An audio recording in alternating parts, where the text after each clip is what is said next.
జాగ్రత్తగా వినండి. ఎక్కువ సమయం కాదు, కొంత సమయం, కొద్ది మాటలు. ఎందుకంటే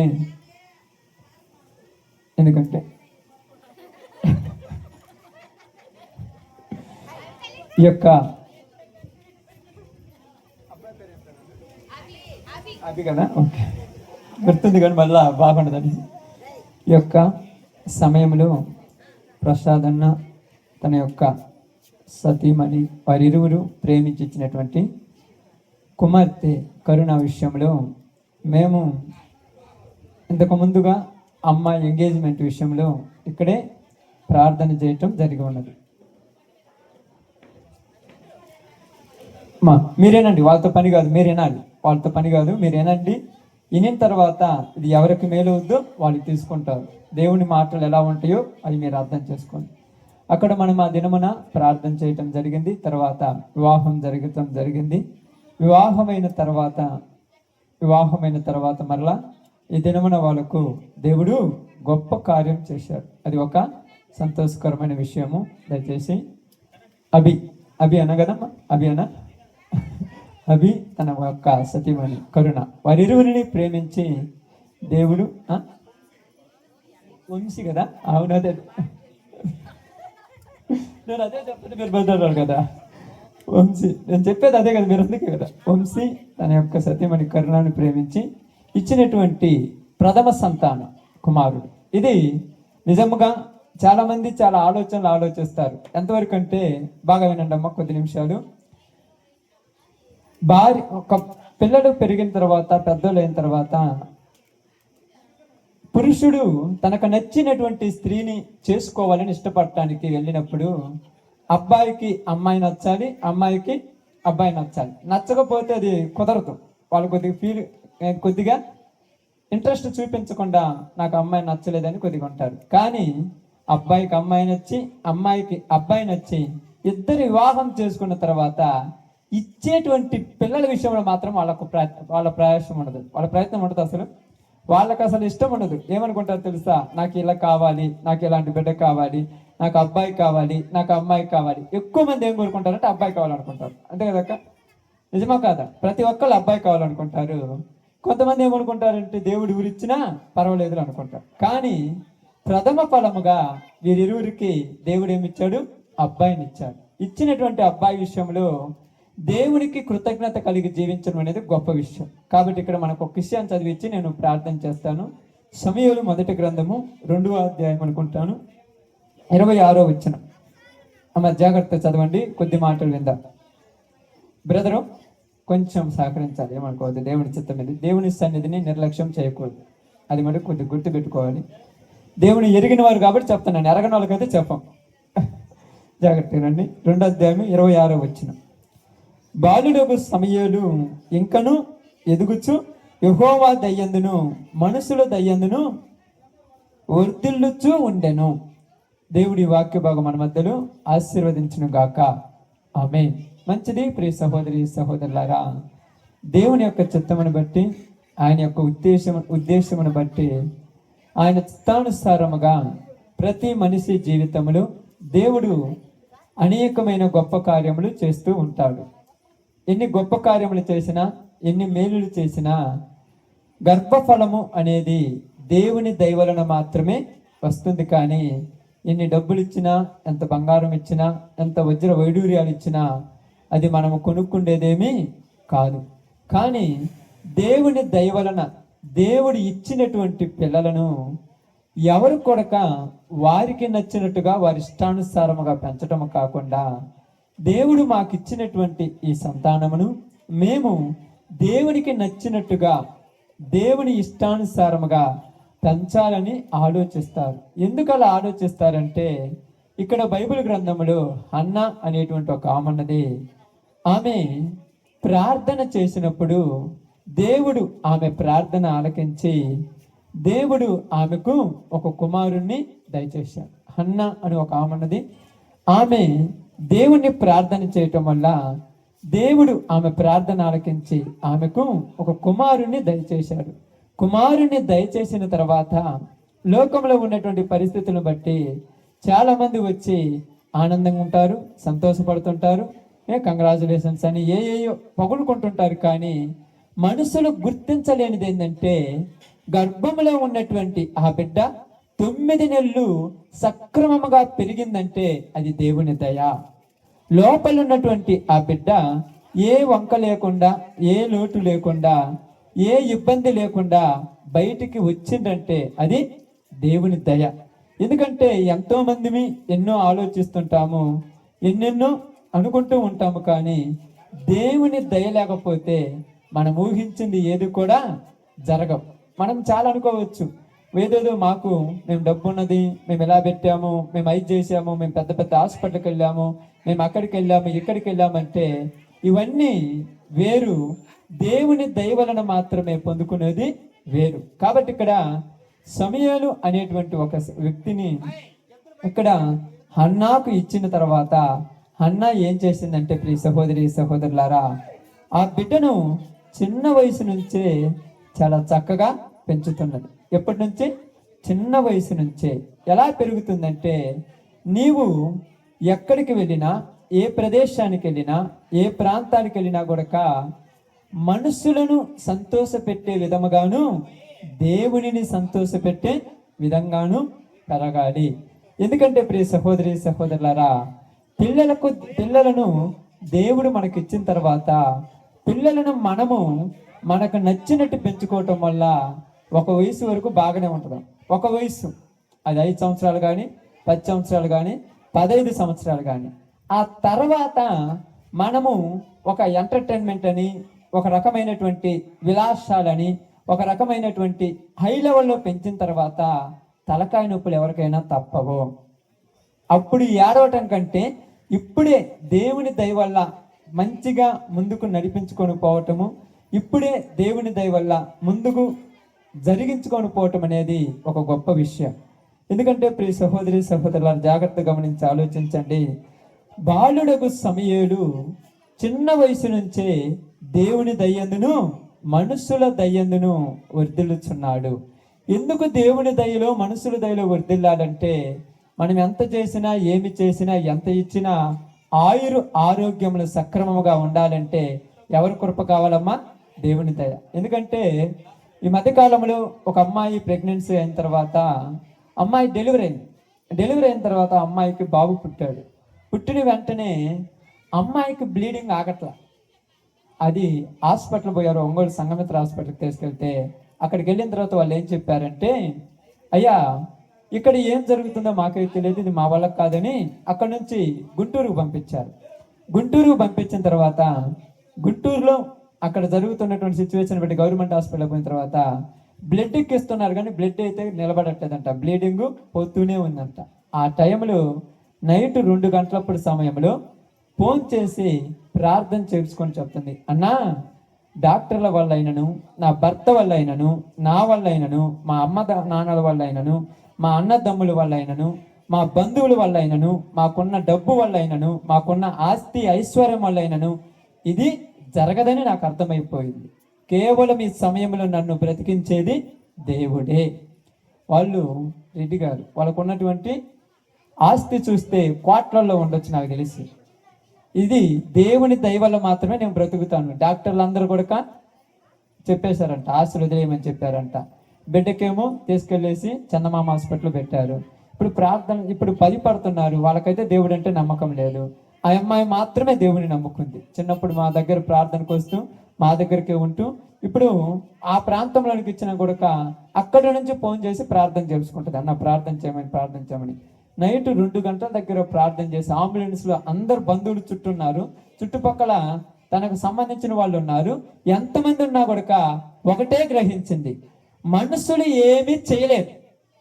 మంచిగా ఉన్నప్పుడు అందరూ పొగిడేస్తారు, అదే ఇబ్బందులు వచ్చినప్పుడు అందరు తిడతారు. తెలుసా, ఈరోజు మంచి జరిగింది కాబట్టి అందరు నువ్వు గొప్ప, నువ్వు మంచి అంటారు. అదే చిన్న సమస్య వచ్చే నీ దగ్గరకు వచ్చేటువంటి దిక్కు ఉండరు. నీ గుర్తుపెట్టుకోండి, ఒక చిన్న సమస్య. ఈ సమస్య ఎందుకు వస్తుందంటే, మనుషులు వాళ్ళు విర్రవీగినంత కాలం ఏ సమస్య రాదనుకుంటారేమో. వాళ్లకు వాళ్ళ యొక్క పిస్టేజ్ని బట్టి, వాళ్ళకున్న అర్హతను బట్టి, వాళ్ళకున్న స్తోమతను బట్టి, నాకేమిలే, నా లెవెల్ ఏమిలే, నా పరిస్థితి ఏమిలే, నానెందుకు తగ్గుతాను, నాకు అవసరం ఏముంది అన్నంతకాలం వాళ్ళకి ఏమి రాదనుకుంటారేమో. ప్రతి వ్యక్తికి చెప్తున్నాను, ప్రతి మనిషి జీవితంలో ఏదో ఒకటి చిన్న సమస్య అనేది ఖచ్చితంగా వస్తుంది. ఎందుకు ఈ సమస్య వస్తుంది, ఎందుకు ఈ యొక్క ప్రాబ్లం వస్తుంది కూడా మీరు గమనించాలి. మనుషులు దేవునిని గుర్తించనప్పుడే చూడండి, ఏ మతమైనా, ఏ దేవుని నమ్మోలైనా, వాళ్ళందరికీ నేను చెప్పట్లేదు, ప్రతి ఒక్కరు చివరి సమయంలో ఏమని ఆలోచిస్తారమ్మా? దేవుని దయ. ఎవరి దయ? అసలు దేవుని దయ లేనిది భూమి మీద మనుషులు బ్రతకలేదు. అదే చెప్తున్న అమ్మాయి అన్న, అంబులెన్స్ లో నా చుట్టూ చాలా మంది ఉన్నారు అన్న. అంబులెన్స్ ఎక్కించేటప్పుడు నా పక్కన భర్త ఉన్నాడు, ఇటు పక్కన మా మామయ్య వాళ్ళు ఉన్నారు. వాళ్ళకి దేవుడు యేసుప్రభు అంటే తెలియదు, దేవుడు అంటే తెలియదు. ఈ సమయంలో నువ్వు ప్రార్థన చేయమని ప్రార్థన చేసుకొని అక్కడ నుంచి ఆ గుంటూరుకి వెళ్ళిన తర్వాత అక్కడ బ్లడ్ అంటే రక్తం ఎక్కించినా కూడా ఆగలేదంట బ్లడ్, ఆ యొక్క బ్లీడింగ్. తర్వాత మరలా నిన్న సాయంకాలం ఫోన్ చేసి చెప్తుంది, నిజంగా నేను బతికాలంటే దేవుని దయే. నేను ఈరోజు బతికినానంటే ఎవరి దయ? దేవుని దయ. నా వల్ల అయితే కాదు. మా భర్త గారు కూడా ఆశలు వదిలేశాడు, మా అత్త మామలు కూడా ఆశలు వదిలేశారు. ఇంచుమించు 10-15 లక్షలు పెట్టారంట. అంత పెట్టారు. దేవుని దయ అన్నారు. ఎందుకు చెప్తున్నానంటే ఈరోజు మనకు అన్ని సక్రమంగా జరగటం వల్ల దేవుని విలువ అర్థం కాల మనుషులకు, తెలుసా? అన్ని సక్రమంగా బాగా యథావిధిగా జరగటం వల్ల. ఇలా యథావిధిగా జరగటానికి గల కారణం ఏంటంటే వెనక ఎవరో ఒకరు ప్రార్థనలు చేస్తుంటారు దేవుడు. అది అర్థం కాదు మనుషులకి. వెనక ఎవరో ఒకళ్ళు ప్రార్థన చేసి ఏదో రకంగా దేవుని బతిమలాడుతుంటారు. ఇదిగో ప్రభువా, వీళ్ళ యొక్క కుటుంబాలు చాలా పేదవి, ఏదైనా దెబ్బ తగిలితే తట్టుకోలేరు, ఏదైనా తగలరాని తగిలితే భరించలేదు, ఏదైనా చిన్న విషయం వీళ్ళకి జరిగినా వీళ్ళ కుటుంబంలో వీళ్ళు శాశ్వత కాలము లేనిపోని నరకయాతను భరించాల్సి వస్తుంది. కాబట్టి వీళ్ళకు మేలు చేయమని ప్రార్థన చేసేవాళ్ళు కానీ దేవుడిని అడిగేవాళ్ళు కానీ ఎవరైనా ఉంటారు. అయితే ఇప్పుడు ఈ పిల్లవాడు, ఆమె ఇప్పుడు అమ్మాయి బాగుంది, ఆ పిల్లవాడు బాగున్నారు, వాళ్ళు గుంటూరు హాస్పిటల్లో ఉన్నారు, దేవుడు బాగున్నారు. అయితే ఇప్పుడు ఈ పిల్లవాడు చిన్నవాడే ఎదుగుతున్నాడు. ఏం చేస్తున్నాడు? ఎదుగుతున్నాడు. ఎదిగి పెద్దవాడు అవుతున్నప్పుడు ఇక్కడ గ్రహించాల్సింది ఏంటంటే, పెంచేటప్పుడు పిల్లవానికి వానిని ఏమని గుర్తు చేసి పెంచాలి చెప్పండమ్మా? పిల్లవాడిని చిన్నప్పటి నుంచి పెంచేటప్పుడు ఏది గుర్తు చేసి పెంచాలి వాడికి? నాకు వినపట్ల, ఎలా వినపడుతున్నాయి, మీరు వినపట్ల. ఏమి గుర్తు చేసి పెంచాలి వాళ్ళకు? మీ అందరికి పిల్లలు ఉన్నారు కదా, ఏమి గుర్తు చేసి పెంచాలి? దేవుడు అంటే వాళ్ళకి తెలియదు. ఏమి గుర్తు చేసి పెంచాలి? నువ్వు మనిషివిరా, నువ్వు ఎంత ఎత్తెదిగినా నువ్వు నిలబడేది భూమి మీద అని గుర్తు చేసి పెంచాలి. అర్థమవుతుందా? డబ్బు ఉన్నప్పుడు ఒక రేంజ్లో ఉంటాడు, డబ్బు లేనప్పుడు ఒక రేంజ్లో ఉంటాడు. మనిషి ఎప్పుడు ఎది గుర్తు పెట్టుకోవాలి? నేను మనిషిని, నా జీవితము ఇక్కడితో ప్రారంభమైంది, మరలా ఇక్కడితోనే ముగుస్తుంది. ఎంత ఉన్నా చివరికి నేను ఉండవలసింది ఇక్కడే. అంటే మనిషి అని ఎందుకు చెప్తున్నానంటే, మనిషి అని ఎవరికైతే గుర్తు చేస్తాడో వాడిలో గర్వం రాదు, వాడిలో అహంకారం రాదు, వాడిలో లెక్కలేనితనం రాదు, వాడిలో లేనిపోని దరిద్రపు అలవాట్లు రావు. ఒక వయసు వచ్చిన తర్వాత ఇక్కడ ఏం జరిగిందంటే, ఏలి అని ఆయన కూడా 2 కుమారులు ఉన్నారంట. వీళ్ళు పెరిగి పెద్దవాళ్ళు అవుతున్నారు. వీళ్ళు ఎలా బతుకుతున్నారంటే త్రాగుబోతులుగాను, తిరుగుబోతులుగాను, దరిద్రులుగాను పెరుగుతున్నారు. ఈ పిల్లవాడు ఎలా పెరుగుతున్నాడు? చిన్నప్పటి నుంచే దేవుని దయ్యందును మనుషుల దయ్యందును పెరుగుతున్నాడు. ఇప్పుడు వీళ్ళిద్దరి మధ్య ఉన్నటువంటి తేడా మీకు చెప్పి నేను ముగిస్తాను, ఏం పెద్ద చెప్పను, ఒక్కటే చెప్తాను. ఇప్పుడు ఈ పిల్లవాడు చిన్న వయసు నుంచే పెరిగి పెద్దవాడు అవుతున్నప్పుడు ఆ పిల్లవాడి విషయంలో ఒక విషయం జరిగింది. సామెతల గ్రంథము 3:4 ఒక విషయం. సామెతల గ్రంథం 3:4 తొందరగా. సామెతల గ్రంథం 3:4 అప్పుడు దేవుని దృష్టి యందును, బాగానండమ్మా, మానవుల దృష్టి యందును, ఒక తల్లికి ఒక తండ్రికి పిల్లలు పుడితే చుట్టుపక్కల ఉన్న ప్రజలు ఆ పిల్లల్ని ఏమని మెచ్చుకోవాలి? నీవు మంచోడివి అనేటట్టు ఉండాలి. చుట్టుపక్కల ఉన్న ప్రజలు ఆ పిల్లలని వీళ్ళు మంచోళ్ళు, వీళ్ళు పద్ధతి కలిగిన వాళ్ళు, వీళ్ళ జీవితాలు బాగున్నాయి, వీళ్ళ తల్లిదండ్రులు వీళ్ళని మంచిగా పెంచారనేటట్టు ఉండాలి. నలుగురు నీ పిల్లవాడిని ఇట్టడి పనికి మాలినోడు ఏందిరా అంటే వాడి జీవితం సర్వనాశనమైనట్టే, వాడి వల్ల వాడి తల్లిదండ్రులకు సంతోషం ఉండదు, వాళ్ళ వల్ల వాళ్ళ యొక్క బంధుమిత్రులకు సంతోషం ఉండదు, వాళ్ళ వల్ల వాళ్ళ ఇరుగు పొరుగు వారికి సంతోషం ఉండదు. ఎందుకు చెప్తానంటే ఇక్కడ ఏలీ కుమారుల గురించి వాళ్ళ తల్లిదండ్రులు వీళ్ళు నా కుమారులని బయటికి పోయి చెప్పుకోలేరు. ఎందుకు చెప్పుకోలేరు? వాడి క్యారెక్టర్ బాగలేదు, వాడి పద్ధతి బాగలేదు, వాడి ప్రవర్తన బాగలేదు, వాడి ఆలోచనలు బాగలేదు, వాడి స్వభావం మంచిది కాదు. 10 మందిలోకి తీసుకెళ్తే ఎక్కడికి పోయినా కూడా దరిద్ర అలవాట్లే ఉంటాయి, ఎక్కడికి పోయినా కూడా దరిద్ర బుద్ధులే ఉంటాయి, ఎక్కడికి వెళ్ళినా దరిద్రంగానే బతుకుతుంటాడు. అలాంటి వాళ్ళను వీళ్ళు నా కుమారులను ఎవరైనా చెప్పుకోగలరమ్మా? అలా చెప్పుకునేటువంటి అర్హత ఎవరికైనా ఉంటుందా? మంచి వాళ్ళ గురించి అయితే కాళ్ళు రగరేసి మరీ చెప్పుకుంటారు, నేను నా కొడుకు, వాడి క్యారెక్టర్ బాగుంది, వాడి ఆలోచన బాగుంది. 10 మంది ఉన్నారు, ఎవరన్నా చెప్పుకోనంటే ఏంది నీ కొడుకు అంటే ఈడేంద్ర ఆగదారుల మీద తాగుతున్నాడు, ఎక్కడ దాగి తిరుగుతున్నాడు, ఎక్కడ పనికి రాకుండా ఉన్నాడు, అల్లక్కడ పోయిన తర్వాత పాపం చేశాడు, ఎక్కడ తలకాయ నొప్పులు తెచ్చిపెట్టాడు. ఇలాంటి కుమారుడు పుడితేనేమి పుట్టకపోతేనేమని బాధపడేటట్టుగా కుమారుని పెంచకూడదు. దేవుడు ఇచ్చాడు కాదనట్ల పిల్లల్ని, ఇచ్చిన తర్వాత పెంచే బాధ్యత మన చేతిలో ఉంది. మనం ఎలా ఉంటామో అలా పెంచడానికి ప్రయాసపడాలి. ఎందుకు అలా పెంచడానికి ప్రయాసపడాలని చెప్తున్నాడంటే ఇక్కడ మనం గమనించి ఆలోచిస్తే లూకాసు వార్త 2:40 చదువుకొని ప్రార్థన చేస్తాను. లూకాసు వార్త 2:40 ఒక్క మాట చదవండి అమ్మా. 2:40 బాలుడు ఏంటంటమ్మా?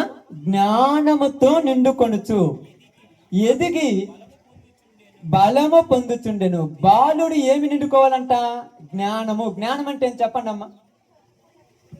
జ్ఞానం అంటే ఏం తెలుసా మీకు? తెలుసా? తెలివా? అంతేనా?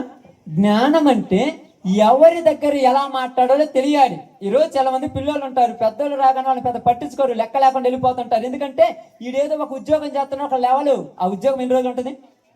ఏదైనా బాగా లేకపోతే ఉద్యోగం మనం కాపాడుద్దా? మనుషులను గుర్తించేటటువంటి పద్ధతులు కావాలి. ఈ రోజులలో సర్వ సమాజంలో తరాలు మారుతున్న కొద్దీ జనాల మధ్య బాంధవ్యాలు చచ్చిపోతున్నాయి. వాళ్ళ ఇంటికి పోదామంటే వాళ్ళ ఇంటికి పోతే మనల్ని పట్టుకారు, అట్టటోడి ఎందుకురా, వాళ్ళ ఇంట్లో కొడుకున్నాడు, అట్టటోడి ఉన్నా ఒకటే లేకపోయినా ఒకటే, అట్టటోడి దగ్గరికి ఎవరన్నా పిల్లని అడగటానికి వస్తే బావిలోనే నువ్వుతాం కానీ అట్టటోడికి అంటారు. అవునా కాదా? ఎందుకు? వాడి క్యారెక్టర్ అట్టాడిది, వాడి ప్రవర్తన అట్టాడిది, వాడి జీవితం అట్టాడిది. అలా అవటానికి కారణం ఏంటంటే నువ్వు ఎంత హోదాలో ఉన్నా, నీకు ఎంత లెవెల్ ఉన్నా, నువ్వెంత ప్రెస్టేజ్లో ఉన్నా, నీ కొడుకునైనా నీ కుమార్తెనైనా భూమి మీద పెంచడం నేర్చుకోవాలి. మేమేమో ఆకాశంలో పెంచుతున్నామంటే ఆకాశంలో పెంచము. మన లెవెల్ ఎలా ఉంటుందంటే మనం ఉండేది ఏడా, మనం ఊహించేది ఎక్కడ ఊహిస్తామమ్మా? అక్కడ ఊహిస్తాం. అక్కడ ఊహించినప్పుడు ఎల్లకాలం ఆనే ఉంటాడా? ఒక వయసు వచ్చిన తర్వాత వాడికి బతుకు తెరివే తెలియదు. వాడికి వివాహం చేస్తే వాడి భార్యతో వాడు సక్రంగా ఉండడు, వాడి భార్యతో వాడు పరక్ట్ ఉండడు. ఆ పెళ్లి చేసుకున్న తర్వాత వాడు భార్య అంటే దిట్టటోని ఎందుకు చేసుకున్నాను రా, ఏం తరకా నొప్పి అని అంటుంది. ఎందుకంటే జ్ఞానంతో ఉండాలి. ఏం రావాలంటే పిల్లవాడికి చిన్న వయసు నుంచి జ్ఞానము. ఆ జ్ఞానం ఏంటంటే ఎక్కడ ఎలా ప్రవర్తించాలో నేర్పించాలి. జ్ఞానం అంటే తెలుసా? ఎక్కడ ఎలా ప్రవర్తించాలి. ఎందుకంటే మనిషి యొక్క పరపతి కిలివిచ్చే రోజులు కాదు ఇప్పుడు, మనిషి యొక్క ధనాన్ని కిలివిచ్చే రోజులు కాదు, మనిషి యొక్క క్యారెక్టర్ కిలివిచ్చే రోజులు ఇప్పుడు. మనందరం ఏమనుకుంటున్నాం తెలుసా? డబ్బుంటే ఏదైనా వస్తుంది అనుకుంటున్నావు. డబ్బుంటే నీకు ఏదైనా రావచ్చు, కానీ నీ క్యారెక్టర్ లేకపోతే నిన్ను ఎవరు కూడా మనిషిలాగా చూడరు. నీ క్యారెక్టర్ లేకపోతే నీకు ఎవరు కూడా ఇలువివ్వరు. నీ క్యారెక్టర్ లేకపోతే నీ ముందు వచ్చి పొగుడుతారు, ఎన్నికపోయి అంటారు, ఇట్టోడు ఏడొక చోట మధ్యలోనే పోతారు అంటారు. క్యారెక్టర్ చాలా మోస్ట్ ఇంపార్టెంట్ మనిషికి. ఈ రోజులలో చాలా మంది వాళ్ళకున్నా లేకపోయినా వాళ్ళ పరిస్థితులను బట్టి చిన్న పిల్లల యొక్క విషయంలో ఏం చేస్తున్నారు తెలుసా? క్యారెక్టర్ అడ్డదారిలో పోతున్నా, క్యారెక్టర్ పాడైపోయినా, క్యారెక్టర్ బాగలేకపోయినా మా పిల్లోడు మంచోడు అని నీకు నువ్వే జబ్బలు కొట్టుకుంటున్నావు. కానీ నీ పిల్లవాని మంచితనం అనేది నీ చుట్టుపక్కల ఉన్న వాళ్ళ గురించి చెప్పాలి. ఈరోజు అందరూ అనుకుంటారు, ఈరోజు అందరూ అనుకుంటారు మేము మంచోళ్ళం అనుకుంటాం. నీ కొడుకు నీకు మంచే, కానీ ఇక్కడ ఏంటంట దేవుని దయ్యందును మనుషుల దయ్యందును కూడా మంచివాడు అనిపించుకోవాలి. చుట్టుపక్కల ఉన్న మంచివాడు కూడా పిల్లలు కూడా నిన్నేమనుకోవాలి? మంచివాడు. అలా అనుకోవాలంటే గల కారణం ఏంటంటే చిన్న వయసు నుంచి వాళ్ళని జ్ఞానంతో పెంచడం నేర్చుకోవాలి. చిన్న వయసు నుంచి వాళ్ళని ఎలా పెంచాలో నేర్చుకోవాలి. ఈ రోజులలో ఏం చేస్తున్నారంటే వయసు వచ్చి రాగానే పెళ్లిళ్ళు చేసేస్తున్నారు. పెళ్లిళ్ళు చేసిన తర్వాత వాళ్ళకి దేవుడి దేవాళ్ళ పిల్లలు ఇస్తున్నారు. ఇచ్చిన తర్వాత వీళ్ళ ఎంటర్టైన్మెంట్ వీళ్ళు చూసుకుంటున్నా వాళ్ళు వదిలేస్తున్నారు. అంతే కదా. వీళ్ళ పద్ధతులు ఏం చూసుకుంటారో వీళ్ళు క్యారెక్టర్ వదిలేస్తున్నారు. తర్వాత వాళ్ళ వల్ల వీళ్ళకు ప్రాబ్లమ్స్ వచ్చేస్తున్నాయి. కాబట్టి ఈ సమయమును బట్టి, ఈ యొక్క అవకాశమును బట్టి మీరు బాగా గమనించి ఆలోచిస్తే, కొన్ని విషయాలు జాగ్రత్తగా చూస్తే దేవుని యొక్క ఉద్దేశాన్ని బట్టి తెలియజేస్తున్నాను. ప్రియ సహోదరి సహోదరులారా, దేవుడు హన్నాకు సమూయేలుని ఇచ్చాడు. సమూయేలు చిన్న వయసు నుంచి దేవుని దయ్యందును మనుషుల దయ, దేవుని దయ అనేది ఉన్నదో లేదో మనకు తెలియదు, కానీ మన పిల్లలకు మాత్రం చుట్టుపక్కల మన వల్ల మంచోళ్ళు అనాలి. అలా మంచోళ్ళు అనకపోతే అప్పుడప్పుడు చెప్తారు కదా, ఎవరో ఒకరు నోటి వాగు తగిడి వాళ్ళకి ఏదైనా ప్రాబ్లమ్స్ వస్తాయి. దానికోసం మనం ఏమంటామంటే గుమ్మడికాయలని అయ్యని ఏం నాపుతాయి అక్క, ఏమో నాపుతాయా? ఇప్పుడు చాలా మంది ఉన్నారు బండ్ల మీద పోతున్నారు, వాటిని పోతే బండి బయటికి దాగానే పూజ చేపిస్తారు, ప్రార్థన చేపిస్తారు, ఎన్ని చేపిస్తారు. మరి పడట్లా నీవు కరెక్ట్ లేకపోతే దానికి గుమ్మడికాయ కట్టినా, నిమ్మకాయ కట్టినా, ఇంటికి లేకపోతే పెద్దది ఏదైనా తీసుకొచ్చి దీపమ్మ కట్టినా, నీకు కరెక్ట్ లేకపోతే అది ఎక్కడికి పోయినా ప్రాబ్లమ్సే. ఇప్పుడు నేను కంట్రోల్గా లేకుండా నేను మందు తాగి బండి తోలుకొని పోయిన అనుకోండి, బండికి ఇంత పూజ చేసుకొని వచ్చి నేను మందు తాగి తోలుకొని పోతే కింద పడదు. ముందు నేను మందు తాకుండా ఉండి బండికి ఏం చేయకపోయినది బాగుంటుంది తెలుసా.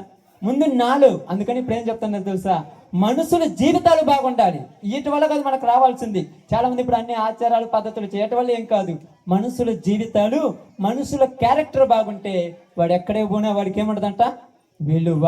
కాబట్టి ఈరోజు దేవుడు నీతో నాతో మనందరితో చెప్తున్న ఒక చిన్న మాట ఏంటంటే, దేవుని దయ్యందును మనుషుల దయ్యందును ఒక వంశీ తన భార్య కరుణ, వారిరువురు కొడుక చిన్న కుమారుణ్ణి పెంచటానికి ప్రయాసపడాలి. వాళ్ళకు నువ్వు ఆస్తులు ఇచ్చినా, అంతస్తులు ఇచ్చినా, 1000 కోట్లు సంపాదించిచ్చినా ఒక్క నిమిషంలో కానుగుతారు. మీకు తెలుసో తెలియదు, ఒక్క నిమిషంలో కానుగుతారు. కానీ మంచి క్యారెక్టర్ కలిగి, మంచి జ్ఞానమును కలిగి, మంచి పద్ధతులతో చిన్న వయసు నుంచి పెంచితే వాడికి ఏమి ఇవ్వకపోయినా వాడు అంతకు 10 అంతలు సంపాదించుకునే శక్తి వాడికి ఉంటుంది. కాబట్టి ఈరోజు మీ అందరికీ చెప్తున్నాను, మీ అందరికి పిల్లలు ఉన్నారు కాబట్టి మీరు అందరికీ చెప్తున్నాను, పిల్లలను పద్ధతిగా పెంచకుండా మీరు ఎన్ని ఆస్తి అంతస్తులు సంపాదించినా వేస్టేనమ్మా. ఎంత సంపాదించి వాళ్ళకు కూడబెట్టినా వేస్టే. పిల్లలను దేవుని జ్ఞానంతో పెంచి ఆ విధముగా వారిని ముందుకు తీసుకెళ్ళటానికి ప్రయాసపడండి. కాబట్టి సమూయేలు దేవుని దయ్యందును మనుషుల దయ్యందును వర్ధిల్లాడు కనుక పెద్ద అయిన తర్వాత అతడు ఏమయ్యాడు, రాజులను అభిషేకించేటువంటి ప్రవక్త అయ్యాడు. అతని దగ్గరికి సమాజం మొత్తం వచ్చి అతని దగ్గర కూర్చొని అతని మాటలు వింటుంది. కాబట్టి నీ పిల్లలను, నీకు కలిగినటువంటి వారిని ఈ చిన్న బిడ్డ విషయంలో కూడా దేవుడు వారి పెద్దలకు అలాగ పెంచే జ్ఞానం ఇచ్చి ఆ విధంగా వారిని బలపరిచి స్థిరపరచాలని ఈ యొక్క చిన్న మాటలు దేవుడు దీవించి ఆశీర్వదించును గాక. ఆమేన్. మంచిది. అందరం కూడా తల ఉంచినట్టయితే ప్రార్థన చేస్తాను. అందరూ